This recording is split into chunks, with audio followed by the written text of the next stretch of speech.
Halo saudara-saudara, Shalom. Berjumpa lagi dalam program obrolan rohani Sutomo. Dan saya mau pastikan saudara-saudara yang menyaksikan, jangan lupa ya subscribe YouTube channel GMHK Kayu Putih Cabang Sutomo. Dan juga like, lalu tonton pelajaran ini, serta bagikan kepada setiap orang. Itu menjadi yang pertama tuh untuk tugas-tugas para pemirsa. Dan senang bisa bertemu lagi dengan teman-teman, saudara-saudara. Dan di sini juga kita bersama-sama akan obrolkan akan pelajaran penting yang menarik pelajaran rohani kita pekan ini. Dan saya akan ditemani dengan sahabat-sahabat saya. Di sini ada Bapak Simbolon sebagai Ketua Jemaat Kayu Putih Cabang Sutomo. Dan ada Bapak Eldi Arifin sebagai anggota dan juga diakon di Jemaat Kayu Putih Cabang Sutomo. Lalu ada Saudara Boy Sitorus sebagai anggota juga di GMHK Kayu Putih Cabang Sutomo, jadi orang muda kami, dari orang muda. Dan ada Pendeta Ervando Tindaun. Dan ini semua adalah sahabat-sahabat saya untuk ngobrol untuk pelajaran rohani pekan ini. Terima kasih semuanya sudah datang, sudah join. Dan pada saat ini kita akan berdoa bersama dulu supaya kita bisa ngobrolkan tentang pelajaran yang menarik nih. Judulnya apa? Tetap payungnya, saudara lihat di belakang saya ada tulisan Yesaya. Terus comfort my people atau hiburkan umatku. Oke, kita awali dengan doa. Kita berdoa dulu sama-sama. Bapa kami di sorga, kiranya Tuhan menyertai kami di dalam membahas, membicarakan, mengobrolkan akan pelajaran rohani yang penting ini. Biarlah Tuhan akan menyertai kami dari setiap kata perkataan yang keluar dari kami bukanlah berasal dari pengetahuan manusia saja, tetapi itu betul-betul kuasa Tuhan menaunginya. Hikmat surga menjadi bagian kami. Terpujilah namamu Bapa, kami akan mulai obrolan ini. Biarlah saudara-saudara yang menyaksikan, kami semua terberkati di dalam kehidupan rohani kami yang bertumbuh. Dalam nama Tuhan Yesus kami berdoa. Amin. Amin. Oke, judulnya nih teman-teman, sahabat-sahabat rohani, yaitu tentang ketika duniamu hancur, masih tetap Yesaya. Jadi kalau bicara tentang duniamu hancur, dunia siapa ini yang hancur? Ya kan? Coba, jangan semua jangan diam dong. Dunia siapa nih yang hancur? Jadi kita harus tahu ini, pelajaran kita ini, dunia mana, lalu masih dalam konteksnya Yesaya, maka di mana dunianya Yesaya saat itu? Atau memang dunia zaman kita juga nih, dunia hancur? Nah ini sangat luas sekali pelajaran kita. Bagaimana menurut teman-teman? Bicara tentang ketika duniamu hancur. Menjadi awal dulu sebelum kita lanjut lagi dalam pelajaran selanjutnya. Ini sebenarnya ya cerita masih seputaran pelayanannya saya di kerajaan Yehuda. Jadi ketika kerajaan Yehuda itu sudah kepepet gitu ya. Jadi panjang ceritanya nih. Jadi ketika dia benar-benar hancur akhirnya diserang sama kerajaan Asyur itu pada akhirnya. Jadi ketika hancur, ketika dalam posisi terjepit, ya seperti apa yang dilakukan seorang Raja Ahaz. Sebenarnya itu Pak Pendeta, ini prolognya dulu. Iya betul juga. Ini tentang berarti negeri Yehuda Israel yang diserang dan dalam kehancuran. Jadi kita membahas negeri yang bukan di zaman kita ya. Bukan di zaman kita. Nah ini repot. Tapi apa nih Pak? Tapi terjadi juga nanti. Mencerminkan juga gitu. Oke. Di masa-masa kita. Bagaimana pada saat kita posisinya terjepit seperti seorang Raja Ahaz, apa yang kita lakukan? Betul. Ya kita mau bergantung sama yang pasti apa yang tidak terlihat. Saya katakan pasti karena ada di depan mata. Tapi yang tidak terlihat, nah itu sekarang kita pilihan kita ya, bagaimana pilihan iman kita. Itu. Dengan kata lainnya, saya ini ternyata tidak mudah ya hidup di zaman dia memiliki, kita ingat pelajaran pekan lalu ada tugasnya yang luar biasa. Dan Tuhan membentuk dia yang menjadi utusan atau messenger. Dan di saat yang sama dia harus menghadapi dunia bangsanya yang hancur. Nah ini sebuah hal yang tidak mudah sebenarnya, ya kan teman-teman? Kalau melihat tentang Yesaya ini, bagaimana? Jadi ketika bicara tentang dunia hancur, ya orang langsung berpikiran seperti nggak ada lagi pengharapan. Nah, jadi ketika seseorang terkadang dalam menghadapi banyak masalah, tanpa dia sadari juga omongan dari mulutnya akan keluar, waduh, hancur dah sudah. Ya, biasanya seperti itu. Jadi ketika saya pikir rata-rata manusia ketika menghadapi banyak masalah seperti merasa dunia sudah runtuh. Tapi memang itu bukan menjadi akhir dari semuanya. Akan ada sebuah jalan keluar ya ketika kita mau mencari solusi ya. Ya dalam hal ini ya saya dan juga Raja Ahaz dia larinya ke siapa? Ketika merasa dunianya mereka sudah hancur ya akan ada jalan ya ketika Tuhan akan selalu menyertai kehidupan mereka. Ya, Tapi betul juga. masalahnya ada satu Pak Pendeta. Ya kan ketika kita sudah terjepit, kepepet sama waktu, musuh sudah di depan kita dalam situasi yang sulit, biasanya itu kita ada jalan pintas. Nah ini yang suka orang salah jalan pintas. Karena orang jalan pintas pasti lihat yang pasti Pak Pendeta. Kalau nggak kelihatan dia takut, ya kan? Dia pilih jalan pintas. Orang di sini udah ada di sebelahnya kok. Kenapa harus cari yang nggak pasti? Itu manusia. Itu manusiawi sekali gitu loh. Ya, bagaimana dia seperti Raja Ahaz ini, ketika dia ke posisi kejepit, dia jalan pintas. Oh, ada yang kuat kok. Kenapa nggak diadu saja gitu loh kan? Padahal ya Tuhan manggil-manggil. Nah, sekarang sebenarnya kalau saya mau kasih tahu siapa yang berperang sekarang. Nah, jalan pintas itu biasanya muncul oleh karena takut kehancuran. Karena menuju kehancuran maka harus dipilih jalan pintas. Kan seperti itu biasanya hidup manusia kan.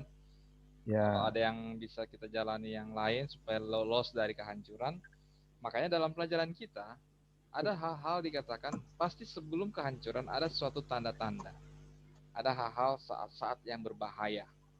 Saat-saat yang berbahaya. Apa tuh yang berbahaya yang terjadi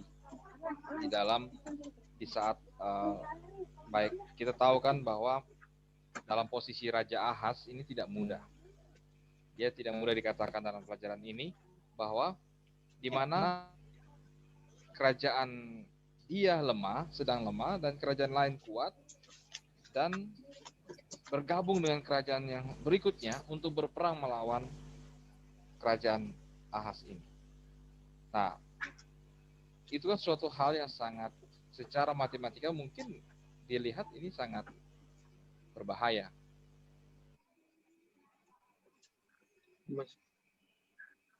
Bagaimana? Jaringan saya bagus gak nih? Ada terputus pendeta tadi. Oh iya, sorry. Iya, tadi seperti ada yang bermasalah. Yang penting tidak hancur ya jaringan saya ya. Tidak hancur. Sesuai pelajaran ya. Oke. Gimana? Jadi kalau saya melihat Pak Pendeta ya, Raja Ahaz ini dia melihat sebenarnya. Dia membandingkan dua kekuatan. Jadi ketika Israel dan Aram itu memberontak Asur yang adidaya dulu ya, adik kuasa, diajak dong kerajaan Yehuda nih. Ayo dong kita gabung, kita lawan tuh Asyur. Tapi itulah namanya apa ya, pragmatis ya dia. Dia jadi pragmatis. Ketika diajak bergabung sama yang kurang kuat, kenapa nggak saya pilih yang kuat? Tanggung dong. Ya kan, itu pragmatis kan. Sebagai seorang raja, dia akan berpikir secara matematis gitu loh. Nah ini yang menjadi kesalahan terbesarnya Raja Ahaz gitu loh. Padahal ada kekuatan yang besar yang bahkan manggil-manggil gitu. Ya, Ahaz, ini kamu perlu bantuan, dijamin sama Tuhan itu nggak ada apa-apa gitu, aman gitu. Tapi itulah manusia, ya kan? Dan bahkan Yesaya itu marah sekali sampai bilang kau keturunan Daud gitu loh. Ya, keturunan Daud, kamu mikir nggak sih gitu loh. Ya mungkin kalau teman-teman bisa lihat kenapa sih sampai Yesaya ngomong, "Hei, kau keturunan Daud," gitu. Ya. Itu mungkin coba saudara-saudara nih, kenapa dia panggil keturunan Daud? Padahal kita udah tahu kok keturunan Daud.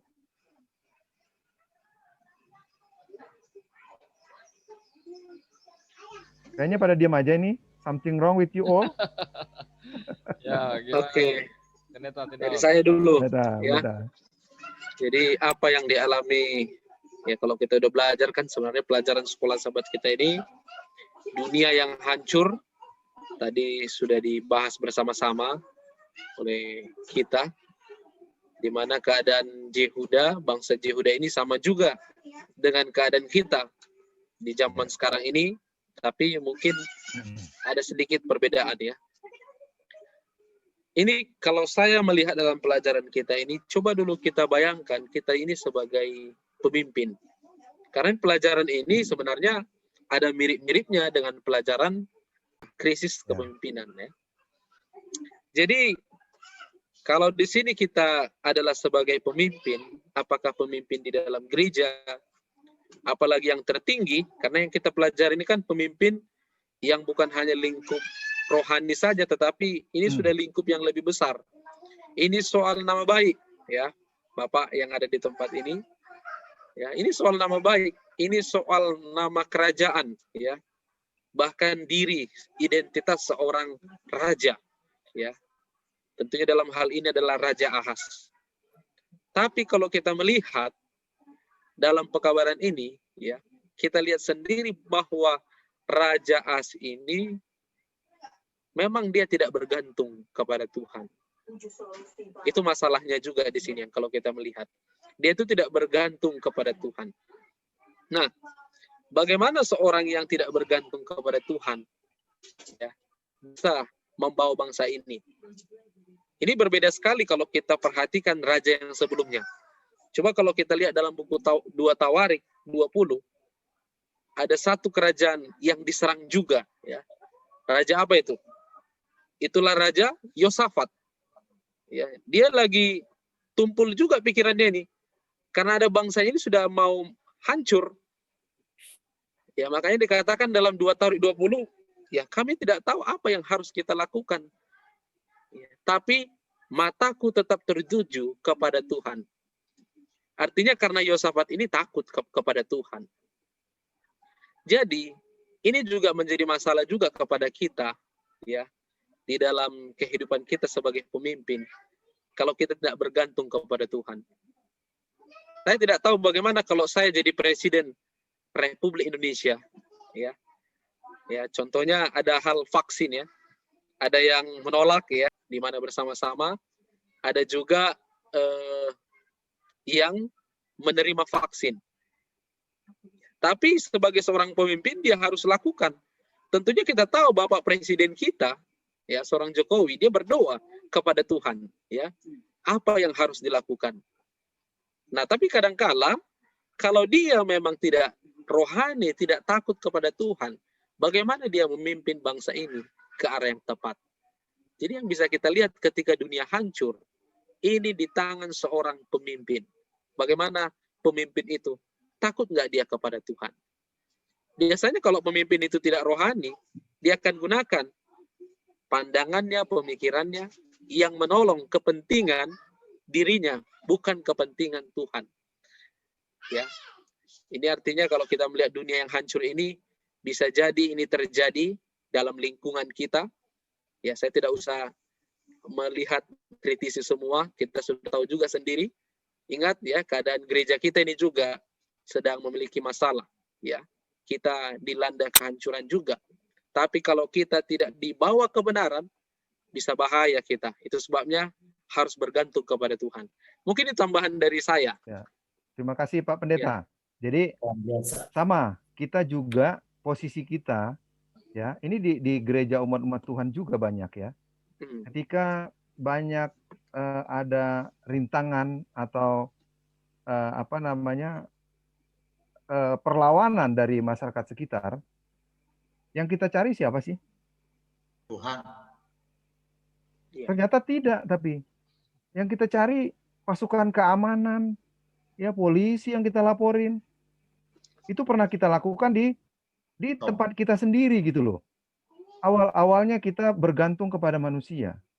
Tapi lama-lama sadar juga kita. Akhirnya kita bergantung kepada Tuhan dan ternyata luar biasa. Ketika kita bergantung kepada manusia, kita hanya sesaat seperti seolah-olah aman gitu loh. Tapi ketika kita bergantung kepada Tuhan, luar biasa Pak Pendeta, luar biasa. Betul. Ya, banyak sekali yang tidak kita duga, ya. Bisa berbalik 180 derajat. Karena apa? Itulah kuasa Tuhan dan itu terbukti. Ya, akhirnya kita tidak lagi bergantung kepada manusia. Saya serahkan ke Pak Pendeta Kris nih. Silakan Pak Pendeta. Gak usah serak-serakan Pak, langsung aja nih yang lainnya Ya. nih. Baik. Jadi sebenarnya kualitas pemimpin yang berhubungan dengan Tuhan atau yang memiliki sebuah hubungan yang erat, ketergantungan dengan Tuhan. Salah satu alat ukurnya dan alat pengujinya adalah di saat-saat berbahaya. Bagaimana seorang pemimpin ataupun kita semua, bagaimana di saat-saat suatu situasi tertentu yang sangat berbahaya, yang tidak menguntungkan bagi kita, malah bisa menuju kepada kehancuran. Disitulah terlihat sejauh mana kita mengandalkan, bergantung dan percaya kepada Tuhan. Itu menjadi sebuah pelajaran yang menarik di pekan ini yang kita akan bahas. Bagaimana Bang Boy tadi? Mau bicara Bang Boy tadi? Pelajaran kita mengatakan bahwa Raja Asa adalah salah satu raja terburuk yang pernah memerintah kerajaan Yehuda. Jadi memang rata-rata raja yang memimpin apakah itu bangsa Israel ya di utara dan Yehuda di selatan, memang kebanyakan mayoritas raja yang mengandalkan pemikiran sendiri. Ya. Dan itu juga terjadi pada Ahaz. Seharusnya dia sebagai seorang raja ya, harusnya lebih mengutamakan Tuhan. Ya. Tetapi dia mengandalkan pemikiran sendiri. Ya. Tadi juga Pak Pendeta sudah singgung, Pak Pendeta Tindaun, bagaimana ketika kita merasa bahwa kita bisa bergantung kepada manusia, kita akan melakukan itu. Jadi gantungnya kita harusnya bergantung kepada Tuhan, tetapi kita lebih mengandalkan pemikiran kita. Siapa tahu ya orang-orang di sekitar kita atau manusia bisa ya. Padahal itu hanya bersifat sementara. Ya. Kalau kita mengandalkan manusia, pasti ujung-ujungnya akan mengalami kekecewaan. Tapi ya memang seperti itulah manusia. Ya. Tapi ketika kita selalu mengandalkan Tuhan, ya, pasti ujung-ujungnya adalah akan mendapatkan hasil yang terbaik. Ya. Tetapi ketika kita mengandalkan manusia, bergantung kepada pemikiran kita sendiri, ya, memang disitulah awal kehancuran. Dan inilah yang terjadi kepada kerajaan Yehuda. Ya. Di saat bangsa itu yang dipimpin oleh Raja Ahaz bekerja sama dengan kerajaan Asyur. Ya memang hasilnya tidak sesuai yang mereka harapkan. Ya. Mereka tetap membutuhkan Tuhan ya yang telah menyertai mereka sampai sejauh ini. Bagaimana dengan statement Tuhan menolong kita melalui orang lain? Dengan kata lain berarti kita juga butuh orang lain gitu kan. Betul. Butuh pihak lain. Bagaimana statement seperti itu? Karena pelajaran kita ada yang saya sangat cukup menarik pikiran saya. Dikatakan percaya untuk bertahan. Nah, ini pengalaman saja. Kadang-kadang kita memiliki sebuah problem, ini lebih banyak kita ambil aplikasi lah ya, supaya lebih simpel. Dalam masalah-masalah kehidupan, saat-saat kita genting, berbahaya, terdesak kondisi tertentu, kita berdoa, tapi jawaban itu dari mana datangnya? Kapan kita bisa dapat dan solusinya itu sudah selesai? Dan akhirnya seringkali muncul ya bahwa kadang-kadang pertolongan Tuhan itu datang dari orang lain. Nah, bagaimana itu kita melihatnya? Dengan kata lain, sehingga kita cari cara, ya kan? Cari cara untuk meminta tolong. karena siapa tahu Tuhan menolong gitu kan. Tapi apakah benar atau bagaimana ini? Nah, Pak Eldi dulu, Pak Eldi, atau ada pendapat Pak Eldi? Terima kasih Pak Pendeta. Saya merasakan ungkapan Pak Pendeta barusan di diri saya. Kenapa? Bertumbuhnya cabang Stomo ini silih berganti di sini pimpinan. Kemudian hari berganti, bulan berganti tahun, sepertinya jalan di tempat. Begitu juga pertumbuhan kerohanian. Kita dihantui ketakutan dan lain-lain sebagainya. Tapi puji Tuhan, bukan saya memuji diri saya, enggak. Maaf Pak Pendeta Tindaon, saya sebagai tadinya orang Muslim, kemudian saya bertekun di dalam apa yang udah saya dapat sekarang ini mungkin. Nah, berbalik lagi barusan ngomong dari Pak Pendeta Kris Pasuhuk, seiring berjalan waktu terjadi perubahan. Amin. Nah, saya yang merangkat di sini, puji Tuhan, dipercaya di sini tinggal di gereja dengan berupaya untuk kita bersosialisasi dengan lingkungan yang tadinya orang itu sangat-sangat luar biasa, baik dari mulai tingkat RW sampai ke kelurahan kita diancam bla bla bla, sehingga kita dulu di dalam gereja kita pasang tikar, Pak Pendeta, maaf cakap sedikit ini sebagai kesaksian, tetap diteror. Tapi puji Tuhan, setelah seiring berjalannya waktu di gereja ini, dengan perilaku kita masing-masing, puji Tuhan, melalui saya bukan membesarkan kepala di dalam gereja ini, tidak. Untuk yang tadinya orang anti sama kita, sampai sekarang memang betul tadi kata Pak Simbolon 180 derajat. Yang dalam artian berbaliknya dengan kita. Sempat dia tempoh hari bagaimana mancamnya. Memang mungkin tetesan setiap air mata di jemaat ini, termasuk saya yang berusaha. Kebetulan puji Tuhan Yesus, saya apa yang bisa saya lakukan untuk gereja, tetapi saya bukan melihat orang manusia di dalam gereja ini. Saya berpikir bagaimana gereja ini kita bisa beribadah dengan aman, tapi puji Tuhan sekarang ini mereka ini malah tanya, itu lampunya sekarang kalau tiap malam hidup terus ibadah. Saya bilang kami ibadah. Saya bilang ada melalui Zoom, kadang-kadang kami bisa offline. Nah, inilah suatu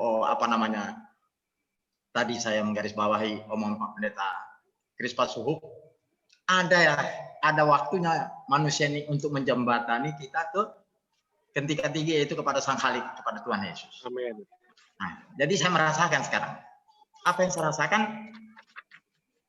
Saya nggak perlu janji, saya nggak perlu berbuat banyak, tapi apa yang harus saya lakukan, orang lain akan bisa melihat untuk kemajuan Stomo ini. Sementara baru begitu Pak Pendeta, nanti mungkin akan bisa saya lanjutkan Pak Pendeta. Ya, terima kasih Pak Eldi kesaksiannya juga ya. Jadi ya itulah yang tadi yang menjadi pertanyaan saya juga dari pelajaran kita ini, situasi. Makanya tadi saya senang Pendeta Tina juga mengajak kita coba menjadi seorang posisi pemimpin atau seperti Ahaz ini.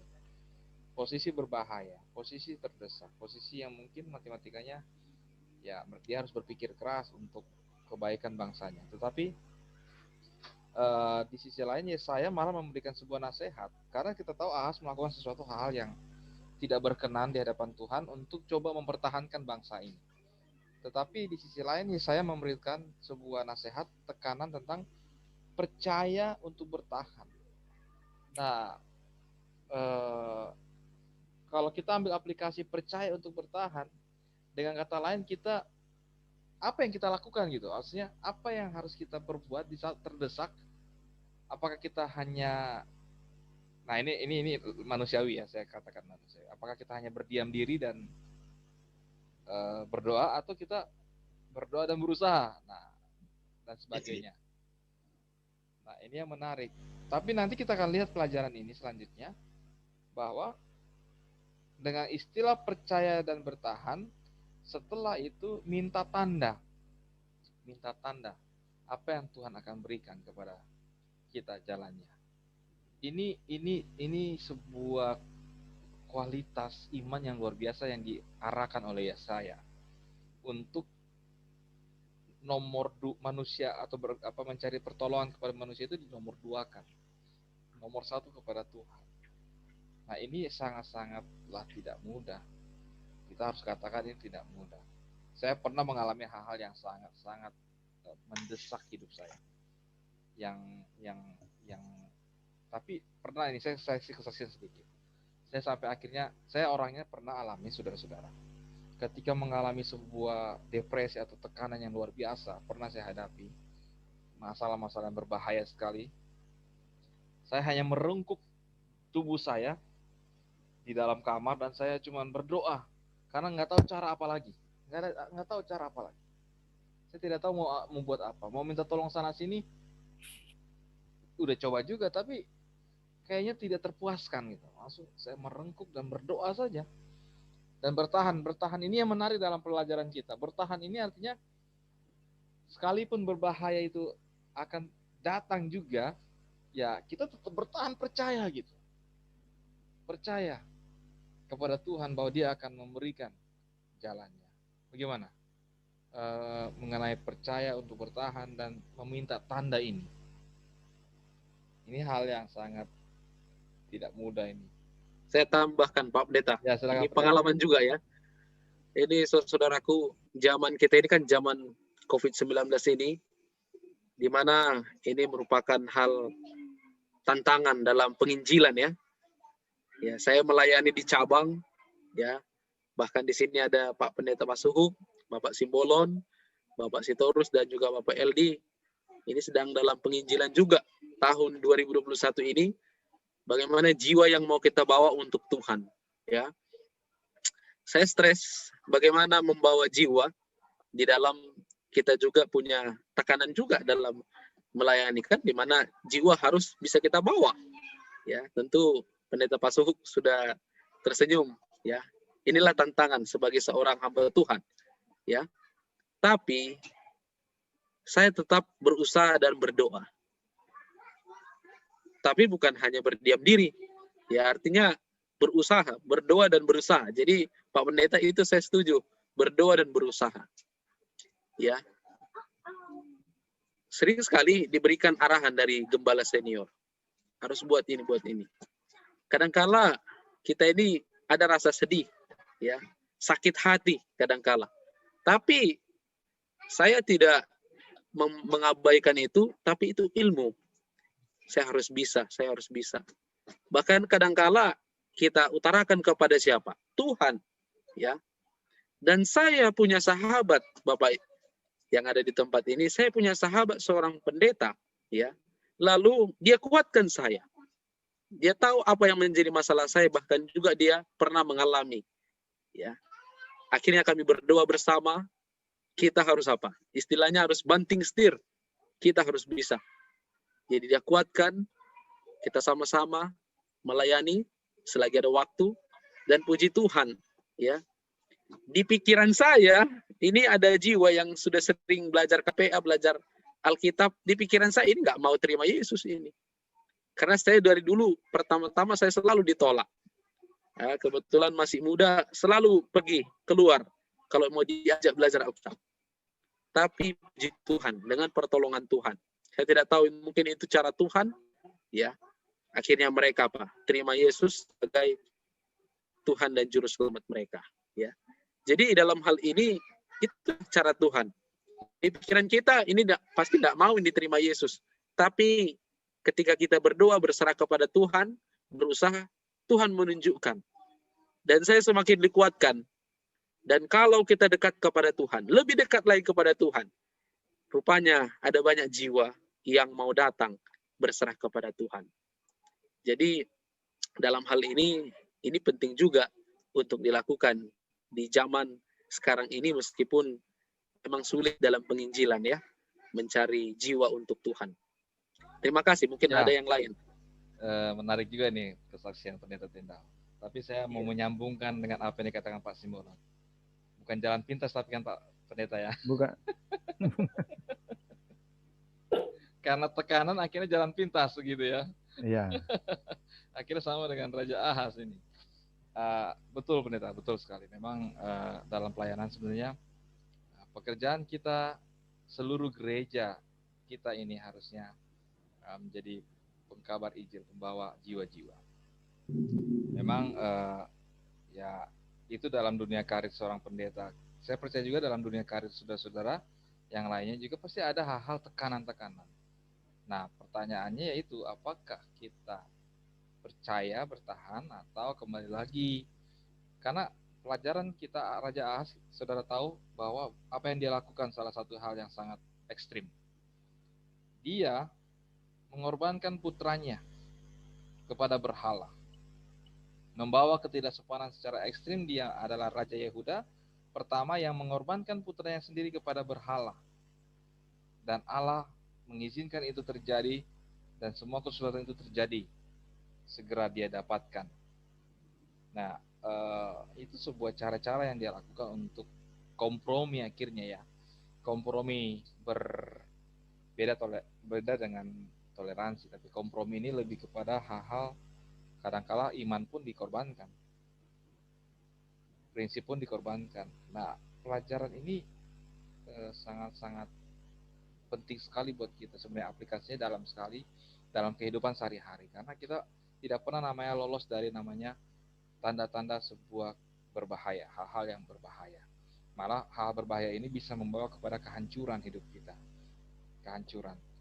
Dan bisa lebih hancur lagi ketika kita salah mengambil langkah, atau salah mengambil keputusan, atau mulai meragukan akan Tuhan, dan tidak percaya kepada Tuhan, berdiri dan berpegang teguh kepadanya. Satu hal yang penting juga kita harus miliki adalah tentang percaya total kepada Tuhan. Di saat kita tidak dapat jalan lagi, makanya ada lakukan God will make a way where there seems to be no way. Tuhan membuka jalan di saat tidak ada jalan. Artinya memang di saat tidak ada jalan kan buntu. Kalau tidak ada jalan buntu berarti terdiam kita. Mau mundur tidak salah, maju juga salah. Tidak ada jalan. Tapi disitulah Tuhan bukakan jalan. Dan inilah pelajaran yang sangat penting yang Yesaya angkat tentang percaya untuk bertahan dan lihat apa tanda yang akan Tuhan berikan untuk kita melangkah selanjutnya. Bukan begitu, bukan? Betul, setuju. Setuju Pak Pendeta, saya itu. Tapi begini Pak Pendeta. Ya, silakan Pak. Masalahnya kan kita bertahan gitu tadi ya, kata kuncinya ya. Tapi kita bertahan, tapi hati kita was-was juga nih. Ini bener nggak nih Tuhan mau kasih nih? Tapi tangan kanannya udah mulai jamah-jamah yang lain gitu kan. Sering terjadi seperti itu. Bener nggak nih Tuhan nih? Ya last minute nih udah mau habis waktu nih. Bener nggak? Akhirnya kita tetap ada contingency plan gitu loh. Padahal Tuhan tidak mau berkompromi seperti itu. Itu yang jadi masalahnya manusia ini. Ya Tuhan nggak mau. Dia kan cemburu. Kok kamu mengharapkan saya, tapi kamu ngomong juga sama si B, ya kan? Bagaimana kayak orang muda gitu ya? Ada 2 orang wanita gitu, ya ditunggu-tunggu yang satu enggak, dia mulai negosiasi sama yang lain gitu loh. Jadi tidak fokus. Nah, yang jadi masalah ketika kita tidak fokus, hilang itu hubungan dengan Tuhan. Bayangin Ahaz, kenapa dibilang raja yang paling buruk? Tuhan tuh nyodor-nyodorin bantuan dia nggak mau kok. Ya, Tuhan bilang, ayo kamu pasti aman. Kamu mau minta apa? Ya kan? Orang mati di bawah sampai yang paling tinggi, kamu ngomong aja deh tanda-tanda apa yang kamu dengan minta. pikiran dia kali Pak. Ya. Jadi pikiran dia hanya duniawi. Saya mau ada sesuatu yang nyata. Yang saya lihat bisa membantu. Makanya dia ambil Raja Asyur. Padahal Tuhan mengatakan, jangan gitu loh. Yang pada akhirnya, memang kerajaan Asyur inilah yang menghancurkan Yehuda. Dan ketika itu juga Ahaz mati itu pada saat dia lagi berdoa di menyembah berhala, matinya di situ dia. Itu yang akhirnya, dan memang kebablasan ya. Tuhan memang waktu itu ingin menghukum Yehuda melalui Asyur kan. Tapi Asyur kebablasan. Asyur itu maunya membantai habis gitu loh. Padahal Tuhan mau menghukum saja, mau mencambuk saja. Tapi kebablasan Raja Tiglat-Pileser III itu, dia bablas, dia habisin. Nah, itu juga ada sanksinya memang, akhirnya kebablasan. Jadi seperti itu, karena kita nggak fokus, kita merasa, bener nggak nih Tuhan nih? Karena kita kekurangan iman. Akhirnya apa? Kita bermain di dua kaki. Ya, kalau saya mau ngomong kasar, ke dukun iya, ke Tuhan iya gitu. Jadi seperti itu kan. Dua kaki dia Seperti nih. Salomo pun begitu, Pak.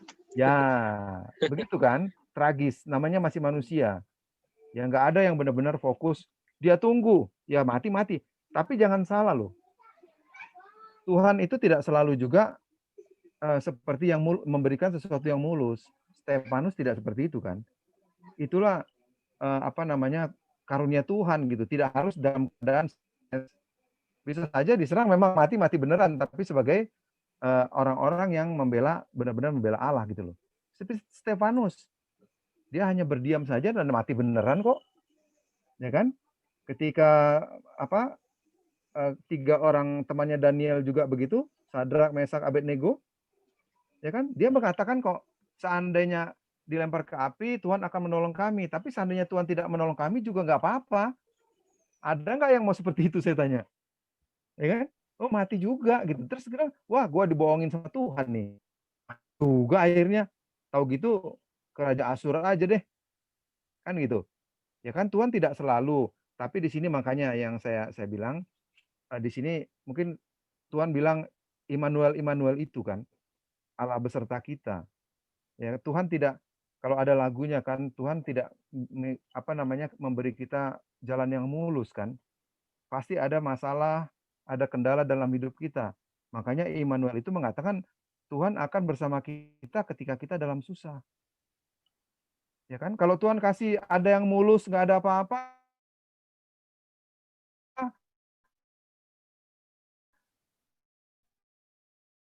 nggak akan kemulus. Mengizinkan pencobaan, mengizinkan ada rintangan, supaya kita mencari Tuhan. Tuhan akan menyertai kita.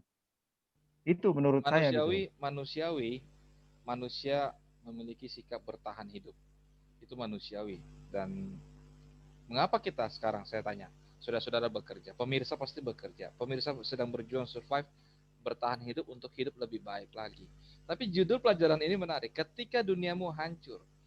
Kalau kita mengambil kepercayaan, dasar kepercayaan kita bahwa kan hidup ini, dunia ini sementara ini tidak akan lebih baik, malah akan lebih hancur.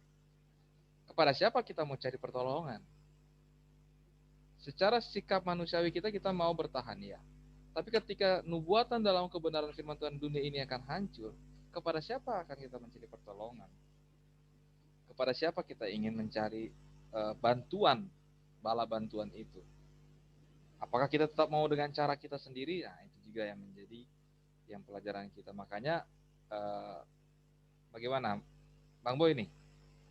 Apa yang ada tanda yang diminta dalam pelajaran kita? Tanda apa sih?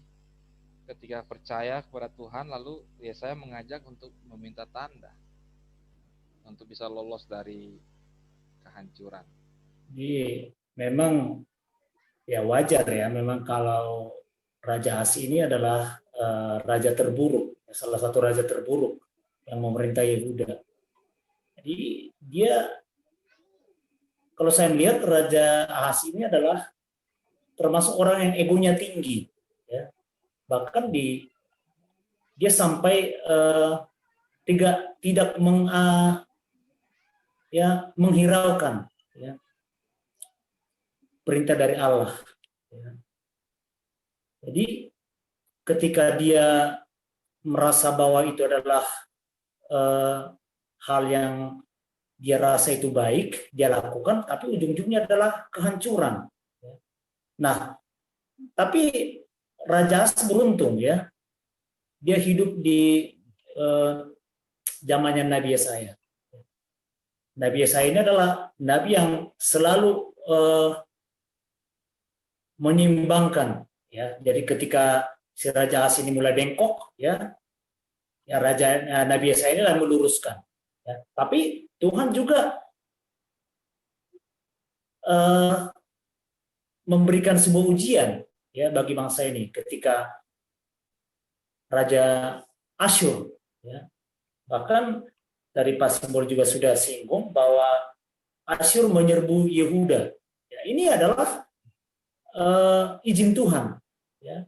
Jadi ketika Raja Ahaz ya membawa bangsa itu kepada penyembahan berhala, membawa bangsa itu kepada jalan yang kurang berkenan di hadapan Tuhan, ya, akan ada juga seorang nabi ya yang selalu mengingatkan, ya, walaupun rajanya lebih mementingkan pemikiran sendiri, lebih mementingkan egonya dia sendiri.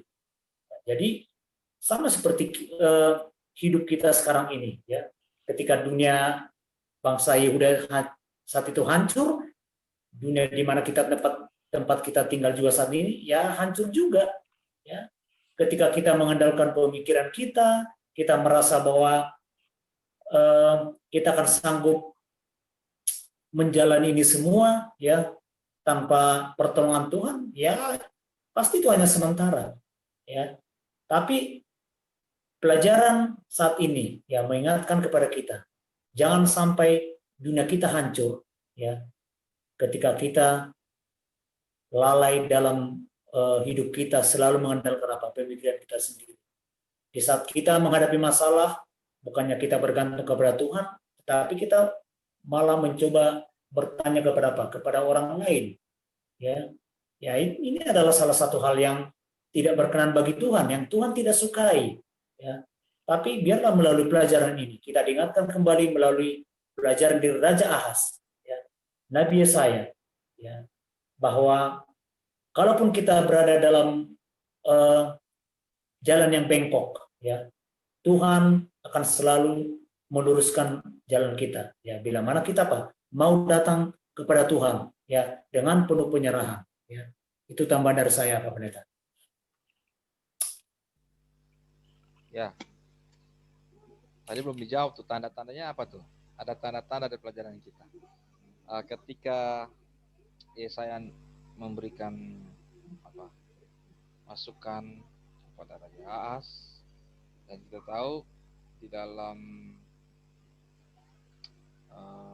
Yesaya 7 ayat 14 berkata, ayat 13 dulu, karena Ahaz telah menolak Allah, Yesaya berhenti berbicara tentang Allahmu, dan dia mencela Ahaz karena mengganggu Allahnya, Yesaya. Dan ayat 14, sebab itu Tuhan sendirilah yang akan memberikan kepadamu suatu pertanda, sesungguhnya seorang perempuan muda mengandung dan akan melahirkan seorang anak laki-laki. Kalau kita membaca ini secara umum kita akan selalu menariknya dalam nubuatan Yesus. Memang benar, tapi dalam konteks Yesaya, siapakah dia itu, anak itu, dan apa yang terjadi di dalam sejarah yang terjadi di dalam bangsa Yehuda ini. Bagaimana teman-teman melihat bahwa kalau berdasarkan pelajaran kita, tanda itu digambarkan ibu itu adalah istri dari Yesaya, dan anaknya adalah Maher Shalal Hasbaz. Yesaya dalam pasal 8 ayat 1. Nah, siapakah dia dan apa yang dia lakukan? Kalau kita lihat sejarahnya, bahwa Maher Shalal Hasbaz ini salah satu yang meruntuhkan juga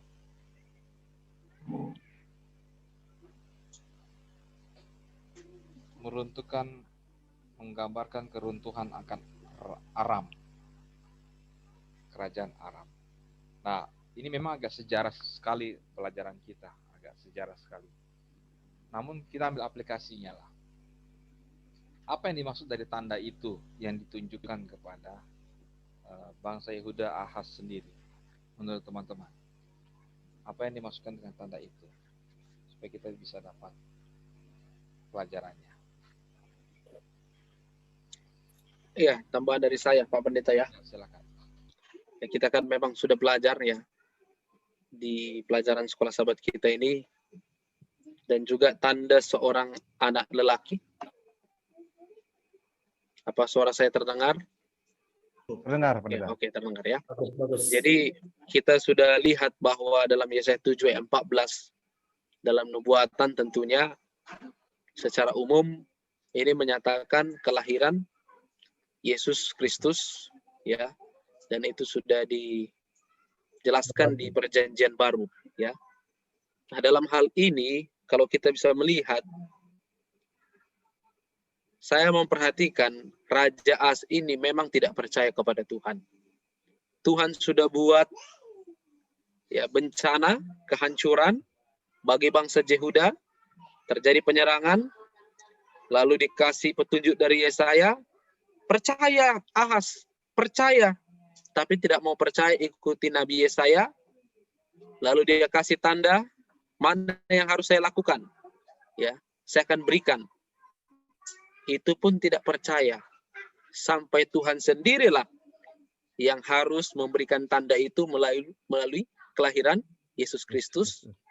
Itu pun kalau bisa kita lihat menjadi aplikasi dalam kehidupan kita ini sekarang, apakah kelahiran Yesus atau pengorbanan Yesus yang datang ke dunia ini bisa jadi penghiburan, bisa menjadi kekuatan dalam hidup kita, ya, di dalam kehidupan kita umat-umat Tuhan sangat disayangkan, ya. Ya, makanya saya memahami pelajaran ini. Kita ini model kita ini kita bukan seperti Raja Ahas, ya, karena kita ini kan bukan pemimpin yang bisa dilihat seperti masalah yang dihadapi Ahas. Ahas itu tidak percaya kepada Tuhan. Kita ini percaya kepada Tuhan. Tapi sudah dibahas Pak Simbolon tadi, setengah-setengah, ya. Adanya kemunafikan. Ini makanya masalah dalam kehidupan kita. Hati-hati umat-umat Tuhan. Kita mengaku sebagai umat Tuhan yang beragama, tapi kita tidak mengerti, ya, fokus kita kepada Tuhan sampai di mana. Itu istilah Paulus, Ya. manusia duniawi. Bisa jadi kenapa? Ya, bisa juga Pak Pendeta. Jadi artinya kita tidak benar-benar mengalami pengalaman yang indah dalam Tuhan. Ya, Paulus sudah percaya ya kepada Tuhan dengan pengalamannya ketika Tuhan menolong dia, ya. Bahkan Tuhan juga menghukum dia pada awalnya. Akhirnya dia berubah dan bertobat. Makanya perlu dalam hidup kita ini, apakah saya ini memang benar-benar ikut Tuhan? Pengalaman yang indah itu yang harus kita rasakan bersama dengan Tuhan. Supaya kita bisa percaya kepada Tuhan. Orang-orang yang ada dekat dengan kita, kita percaya ini adalah panggilan Tuhan untuk menolong mereka. Jadi jangan kita gunakan pikiran kita. Ingat, kita tidak seperti Ahas, kita ini percaya Tuhan. Cuma masalahnya percaya Tuhan itu kadang-kala hanya di mulut, bukan di dalam kehidupan kita. Ya, itu sebabnya bukan hanya teori, tetapi praktikalnya juga kita harus rasakan. Adanya penghiburan Tuhan, adanya kekuatan Tuhan dalam hidup kita. Mungkin itu tambahan pelajaran kita, ya. Ya, terima Mengenai kasih. tanda. Dari tanda itu, maka ayat 14 ini tidak berhenti di situ, dan ia menamakan dia Immanuel. Immanuel. Dalam Bible Commentary, Immanuel ini adalah nama Immanuel adalah suatu tanda, nama yang ditabiskan oleh Tuhan untuk bersaksi tentang tujuan Tuhan bagi bangsa Yehuda secara konteks saat itu, bahwa itu sebuah lambang, nama, tanda pentabisan Allah, yang dimana Allah hadir di dalam saat-saat sulit sekalipun di bangsa Yehuda saat itu. Dan itu adalah sebuah janji yang luar biasa bagi kehidupan bangsa Yehuda. Dan secara nubuatan bagi masa depan, itu adalah penggenapan tentang Allah selalu bersama kita secara universal katanya. Bahkan ketika sedang melalui masa-masa sulit pun Allah beserta kita. Inilah yang menjadi, saya percaya, perlindungan Tuhan kepada setiap manusia. Jadi Tuhan juga selalu bersama dengan kita, siapapun itu, di saat masa-masa sulit, di saat masa penderitaan, Tuhan menolong kita. Cuman kembali lagi, apakah kita merespon lalu mempercayai akan sepenuhnya segala apa yang Tuhan lakukan dan penyertaan Tuhan itu bagi kita. Itu menjadi sebuah perenungan bagi kita masing-masing, baik pemirsa dan kita semua, bahwa Immanuel, tanda nama yang ditabiskan, pernyataan Allah di saat kita menjalani hidup, sekalipun masa-masa sulit kita jalani. Nah, bagaimana saudara-saudara, di bagian akhir ini kita akan mengambil gambaran tentang pelajaran Yesaya ketika dunia mau hancur. Menarik tadi ya Pak Pendeta, seperti Pendeta Tindaun tadi sampaikan gitu ya. Kita harus percaya sama Tuhan, ya kan? Kita harus mengandalkan Tuhan. Yang jadi problem masa kini, kita disuruh percaya, tapi kita tidak mengenal, belum mengenal siapa Tuhannya. Tidak akrab. Saya percaya sama Pendeta Tindaun, kenapa? Karena saya udah kenal baik. Saya bisa percaya. Ya, saya sudah akrab, saya udah kenal baik, saya udah tahu attitude-nya Pendeta Tindaun, saya bisa percaya. Sekarang ini bukan hanya seperti doktrin ya. Kamu percaya. Tapi sehari-hari intim nggak hubungan dengan Tuhan gitu. Raja Ahas berdoa aja nggak pernah kok sama Tuhan, nggak masuk di pikiran dia gitu loh. Kalau kita nggak intim sama Tuhan, tidak pernah tiap hari berhubungan dengan Tuhan, nggak bakal percaya. Iya. Intinya seperti manusia aja. Saya percaya dengan saudara Boima karena saya udah kenal dia baik. Nggak mungkin saya orang baru ketemu kemarin sore, wah saya percaya sama kamu. Nggak bisa itu. Gitu ya kan. Kita harus punya hubungan yang intim dengan Tuhan. Kita kenal siapa yang kita percaya itu. Di pelajaran sekolah sahabat yang dulu dikatakan kita harus mengenal siapa dia. Kita mengenal Tuhan kita itu siapa. Tuhan yang memang baik, yang memang melindungi kita. Selalu kita berhubungan intim dengannya. Karena tanpa ada hubungan yang intim itu, tidak akan timbul kepercayaan itu. Pernah nggak kita ketemu orang di tengah jalan terus percaya? Saya nggak percaya itu. Nah itu salah satunya gitu loh. Ahas juga nggak punya hubungan yang intim juga dengan Tuhan. Sampai Tuhan yang kejar-kejar dia, sampai ada kata Tuhan Allah itu lelah dia. Karena orang ini bebal sekali. Tapi itulah kasih Tuhan. Tuhan selalu memberikan pilihan kepada Ahas. Dia mau ikut atau tidak. Sebenarnya Tuhan bisa mainkan dong peran dia. Apa aja bisa kok. Dia rubah Ahas itu jadi nurut, bisa kok. Tapi Tuhan kan, kalau kita lihat, itulah karakter Allah itu. Memberi kehendak yang bebas kan. Iya. Dia hanya berusaha menyadarkan Ahas, tapi pilihan ada tetap di tangan Ahas. Dan akhirnya kehancuran kan. Dia memilih itu gitu loh. Ya kan, Tuhan nggak mau memainkan kekuasaan dia gitu loh.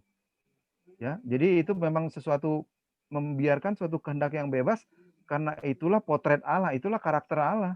Kalau dia langgar itu, udah salah besar Allah. Oke, baik, ya. Itu menambahkan apa yang disampaikan Pak Simbolon, ada sebuah istilah dikatakan Satan believes God, but not trust. Nah, saya pikir ini juga yang terjadi kepada Raja Ahas. Kenapa sampai dia, padahal sudah ditunjuk dengan sebuah tanda akan kelahiran Immanuel, ya, tapi dia tetap tidak percaya. Ya. Jadi itulah perbedaan antara belief sama trust. Ya. Jadi belief itu dia hanya sekedar tahu aja, ya. Tapi dia tidak trust, ya. Dia tidak mengalami apa yang Tuhan rencanakan dalam hidupnya.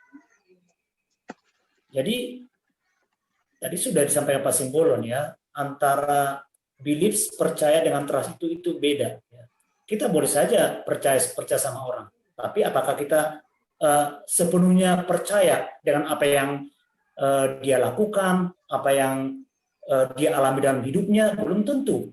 Ya. Jadi kalau kita hanya sekedar percaya sama Tuhan, ya bisa-bisa aja. Tapi apakah kita trust, ya, menaruh sepenuhnya hidup kita bergantung kepada itu, menjadi pertanyaan. Ya. Tadi Pendeta Tinda juga sudah sampaikan. Jadi kita harus hati-hati dalam hal ini. Jangan-jangan kehidupan Raja Ahas juga, Pak. jangan-jangan menjadi bagian hidup kita juga. Ya kita mengaku percaya kepada Tuhan, kita ini tahu-taunya ya tapi secara ini sebenarnya kita tidak mengalami apa yang Tuhan inginkan dalam kehidupan kita. Ya, apakah hidup kita diubahkan sepenuhnya? Apakah kita hanya tahu firman Tuhan, belajar Alkitab, tapi tidak ada perubahan dalam kehidupan kita? Malah kita apa? Malah kita menjadi seperti memberontak, ya, ketika apa yang kita inginkan tidak tercapai. Ya, kita harus hati-hati, ya. Jadi biarlah pelajaran ini boleh menjadi seperti templakan lah, saya pikir ya, pelajaran minggu ini, ya. Biar ini menjadi pelajaran sangat berharga bagi kita untuk kita boleh melangkah dalam kehidupan kerohanian kita. Demikian tambahan Bapak Pendeta. Baik, terima kasih. Ini waktu kita berjalan, obrolan kita ini mengalir terus.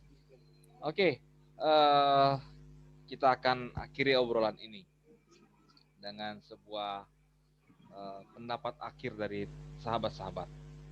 Bagaimana melihat ini semua dari pelajaran tentang Yesaya ketika duniamu hancur.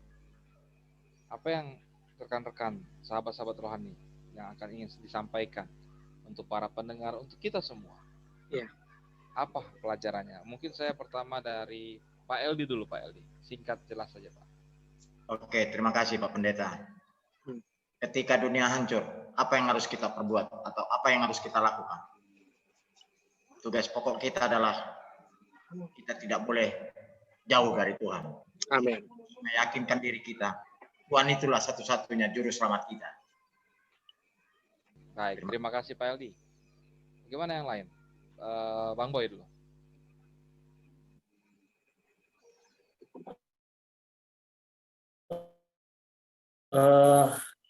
Biarlah apa yang terjadi kepada Raja Ahaz, ya, di masa kepemimpinannya, ketika dunia hancur, memang secara ekonomi, secara politik mungkin dunia di mana kita hidup sekarang ini ya hancur, ya. Tapi jangan sampai kehidupan kerohanian kita hancur. Ini yang menjadi poin utamanya.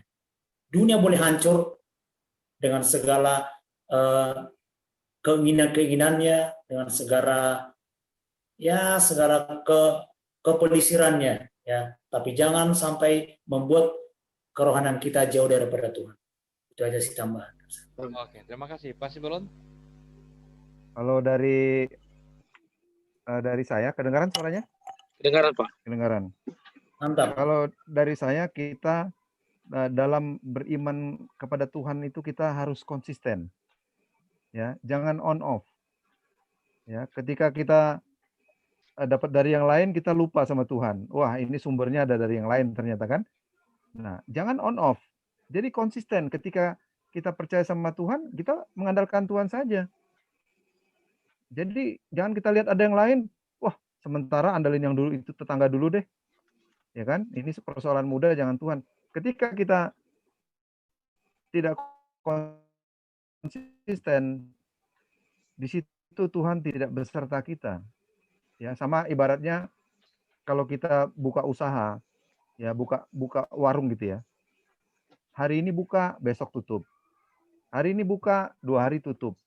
Lama-lama pembeli tidak akan percaya lagi. Pasti tutup. Begitu juga Tuhan. Ketika kita on off begitu, Tuhan akan melihat, wah ini ada uang abang saya, nggak ada uang abang ditendang ini. Gitu kan? Itu terjadi. Jadi pesan saya, kita harus konsisten. Ketika kita percaya kepada Tuhan, kita harus konsisten. Itu aja. Baik, terima kasih. Amin. Dari saya, saudara-saudara, penderitaan, segala rintangan Tuhan izinkan terjadi. Agar kita memiliki, bagi kita yang percaya kepada Tuhan, memiliki kualitas hubungan yang luar biasa. Membangun trust itu. Walaupun juga kita akan menghadapi pergumulan di dalam mempertahankan hubungan dengan Tuhan di saat-saat penderitaan itu Tuhan izinkan. Tetapi hal indah, yang menyenangkan, yang mulia akan terjadi pada waktunya. Yang pasti adalah pegang terus Immanuel itu, bahwa Allah beserta kita dalam segala kejadian hidup kita. Pendeta Tindaun? Baik, dari saya Gunakanlah metode Tuhan dalam keadaan apapun. Itu Pak Pendeta. Terima kasih Pak Pendeta Tindau. Oke teman-teman, sahabat rohani, kita selesai dan saya senang sekali bisa membahas obrolan atau mengobrolkan tentang pelajaran pekan ini tentang ketika duniamu hancur, cerita dari peristiwa Nabi Yesaya, Raja Ahaz, pelajaran-pelajaran yang telah kita dengarkan. Kiranya ini menjadi berkat bagi kita, dan saya percaya ini berkat saudara, dan Roh Kudus akan menyempurnakan segala akan kebenaran ini bagi kita dan bagi para pendengar. Dan jangan lupa saudara, supaya ini menjadi berkat juga bagi orang lain, bagikanlah akan sharing dan obrolan rohani ini. Kita akan tutup dengan doa. Saya mengundang Bapak Simbolon untuk berdoa bagi kita. Baik, saudara-saudara, mari kita tundukkan kepala dan berdoa. Ya Allah Bapa yang begitu mengasihi kami sudah mempelajari banyak hal. Bagaimana Raja Ahaz yang buruk ini Bapa mengajari kepada kami bagaimana kami harus senantiasa bergantung kepada Tuhan. Kami tidak mengandalkan kepada kekuatan manusia, Bapak. Begitu banyak pelajaran kehidupan ini. Bagaimana kami harus juga memegang tanda yang diberikan Tuhan. Immanuel itu. Itulah yang menjadi pegangan kami, Bapak. Kiranya Engkau juga, Bapak, membimbing dan menuntun kami dalam kehidupan kami, agar kami tidak mengulangi kesalahan seperti yang dilakukan oleh Raja Ahaz ini, Bapak. Bagaimana kami dapat secara konsisten, kami secara terus-menerus membina hubungan yang baik, lebih dekat kepadamu saja, Bapak. Sehingga kami tidak berpaling lagi kepada yang lain, Bapak. Kiranya kami adalah manusia yang lemah, kami manusia yang lebih banyak keduniawian kami, Bapak. Biarlah kami dapat senantiasa memperbaiki diri dari pelajaran yang berharga ini, Bapak. Bagaimana kami hanya senantiasa mengandalkan Engkau saja, tidak mengandalkan pengertian kami sendiri, Bapak. Terima kasih, Bapak. Demikianlah doa kami, Bapak. Atas nama anak-Mu Yesus Kristus kami berdoa. Amin. Amin. Amin. Baik, terima kasih rekan-rekan, sahabat rohani, Bapak Simbolon, Pak Eldi, Saudara Boy, dan juga Pendeta Evander Tindaun atas waktunya. Sampai berjumpa di pekan depan, pemirsa. Pelajaran yang menarik lagi kita akan dengarkan dalam obrolan rohani ini. Tuhan memberkati. Bye-bye.